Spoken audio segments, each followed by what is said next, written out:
Nestled in the heart of Shropshire, England, Acton Burnell Castle has its roots in the 13th century. Founded in 1284 under the patronage and influence of Robert Burnell, Chancellor of England and close confidant of King Edward I, the castle stands today as a seemingly ordinary ruin. But this was no ordinary castle. It occupies a unique place in legal history, as it was a place of gatherings and parliaments, playing a pivotal role in shaping medieval English law and governance. Acton Burnell Castle also stands as a testament to the historical legacy of Robert Burnell, who was not only noted as the builder of this distinctive structure but also its owner. Its distinctive design is a puzzle. The rectangular shape with four-corner towers and crenellations deviates from traditional castle architecture and appears more like a fortified manor house. But was security ever a major concern here? Why build a structure that blurred the lines between castle and manor house? For me, the castle's layout and its purpose as a meeting place raise questions about Burnell's vision and intentions in its construction. In fact, the entire narrative raises questions about Burnell himself. Thus, today, the story we unfold is not about stones and battlements, it's about a man whose life is as enigmatic as the castle itself. The story of Robert Burnell. Robert Burnell was born into a noble family, probably. His lineage follows knights and lords back to the Domesday Book records, wherein Burnells are recorded in Acton. It is believed that the Burnell family gave its name to Acton in Shropshire, leaving us with Acton Burnell still today. Robert's father was Roger Burnell, probably, and he was said to have 3 brothers, 2 of whom met their fate on the battlefield. His precise birth date is not known but is estimated to be around 1239. Notably, historians have struggled to pinpoint his exact birth date as well as the specifics of his formative years. Don't worry though. This is all top-notch official stuff. The Wikipedia article about him is a featured article. See? It has a little star.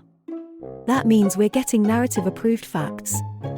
Anyway, Burnell's ecclesiastical career began with his service in the Royal Chancery, where he worked as a clerk. As his luck would have it, this path led him to the household of Prince Edward, later King Edward I. Yes, you heard me. Markedly, this is one of the most intriguing aspects of Robert Burnell's life. His exceptionally close friendship with Prince Edward, who later became King Edward I, was forged during Burnell's time in the royal household. However, the nature and depth of their relationship are subjects of historical debate and skepticism, as the historical record surrounding Burnell's friendship with the prince lacks concrete details, leading to ambiguities and differing interpretations. Historians have grappled with questions about the true nature of their bond, its influence on Burnell's career, and whether it had any significant implications for the governance of England during Edward's reign. During the early part of Edward's reign, Burnell emerged as a dominant figure in royal administration. His influence extended across domestic affairs, foreign relations, and other aspects of governance, contributing significantly to the effective functioning of the kingdom during this period. In fact, some historians consider him one of the most important royal administrators of the 13th century. Records note Burnell's appointment as Archdeacon of York in 1270, marking a significant step, but the details of his ecclesiastical contributions remain concealed in historical ambiguity. In 1274, he ascended to the role of Chancellor of England, wielding significant influence during Edward's reign. As Chancellor, Burnell was at the forefront of enforcing royal rights, including the quo warranto procedures and legal reforms. His career reached a significant turning point when he was appointed as the Bishop of Bath and Wells on January 23, 1275. This appointment carried immense prestige and ecclesiastical authority, holding a central place in the diocese. He officially assumed the temporalities of the bishopric, overseeing the diocese's religious affairs and the welfare of its clergy and parishioners on March 19, 1275, and was consecrated as bishop on April 7, 1275. Despite the significance of this position, historical records pertaining to Burnell's actions and policies as Bishop of Bath and Wells are notably sparse and often ambiguous. The specifics of his ecclesiastical contributions remain a subject of historical uncertainty, leaving historians and scholars with limited insights into this aspect of his life as well. One of Burnell's significant contributions was the Statute of Acton Burnell de Mercatoribus, known simply as the Statute of Acton Burnell, enacted in 1284. This statute was a significant legal development as it provided a means for creditors to collect their debts when debtors had insufficient land or real estate to cover the owed amount. It aimed to create a more equitable system for settling financial disputes involving foreign merchants in medieval England. However, the true impact of this statute remains veiled in uncertainty. Did the Statute of Acton Burnell effectively address the concerns of foreign merchants, or were there hidden complexities in its implementation that history has yet to reveal? Beyond his legal and political roles, Robert Burnell was active in diplomacy, especially concerning France, Scotland, and Wales. His diplomatic missions and his connection with Welsh princes add layers to his story, yet the specifics elude us. Similarly, his role in architectural patronage, like the Bishop's Palace at Wells, raises questions about his motivations.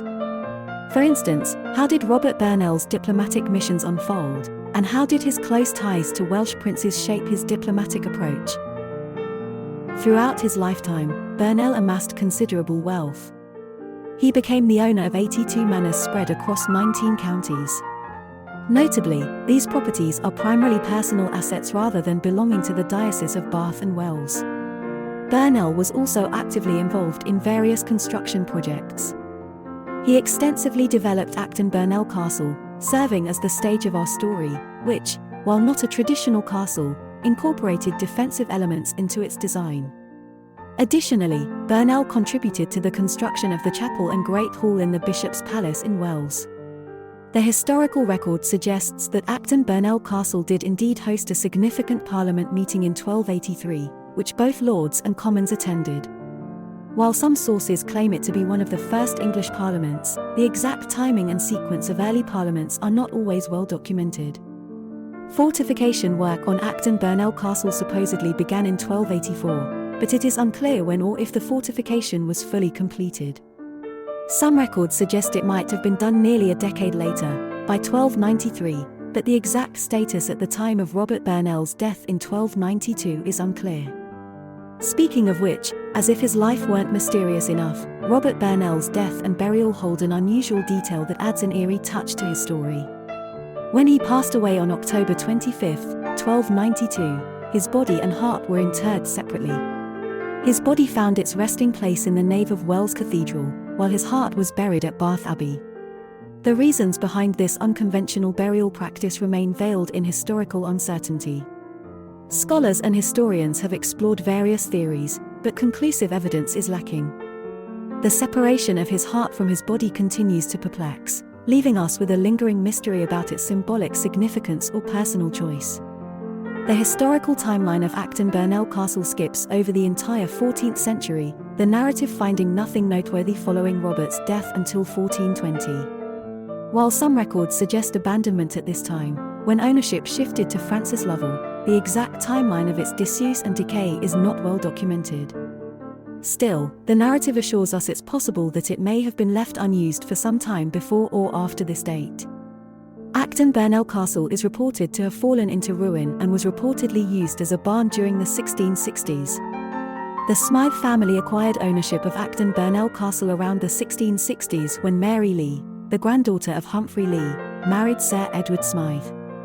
Around the mid to late 1700s, Acton Burnell Hall was constructed to the north of the castle by Sir Edward Smythe. The estate was transformed into the parkland seen today, with Burnell's chamber block serving as an ornamental barn. Circa 1939, the Smythes sold Acton Burnell Hall, which became a school. Much of the property was also sold, leaving only the park. At some point, Concord College acquired the property, and it was put under the protection of the law and maintained by English Heritage. Today, the site of Acton Burnell Castle is still maintained by English Heritage and is open to the public.